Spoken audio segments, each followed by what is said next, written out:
Now, there's been an improvement in waiting times for taxis in the 1 month since fares were revised in December. Giving an update in Parliament, Transport Minister Lui Tuck Yew said that's partly because passenger numbers have fallen as a result of the recent fare revisions. More cabs are also on the roads after peak period timings were adjusted. The Land Transport Authority said waiting times have been cut from 9 to 5 minutes in the city area and from 4 to 2.5 minutes outside the city. Mr. Lui also refuted suggestions that ComfortDelGro's market share of about 60% constitutes market dominance, and there were no plans to regulate the sector. The Transport Minister said market share alone doesn't equate to dominance, and that ComfortDelGro's portion has in fact dropped from 86% in 2003 as a result of greater competition.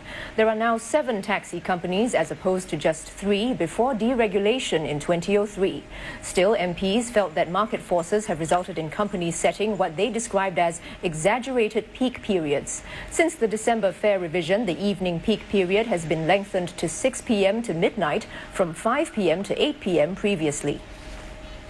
With the peak period in the past stopping at 8 p.m., there was a lot of feedback on the difficulty of getting a taxi, including through call bookings. And hence, there was one of the main reasons why the taxi companies, starting with ComfortDelGro, decided on the need to extend the peak surcharge period. 3 taxi companies, SMRT Taxis, Smart Cab and Prime Taxi, did not meet the service standard for radio phone booking. This is based on the latest quality of service standards by the Land Transport Authority. Criteria include the time taken to answer incoming calls and confirm taxis, and the time passengers waited for their cabs to arrive.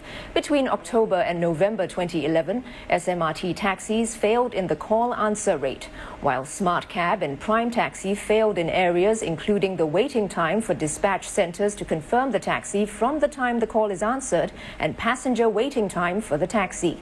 SMRT Taxi said it did not meet its call answer rate during the 2 months because of capacity issues with its phone lines. It added that it is working on more automated booking channels. In world news, China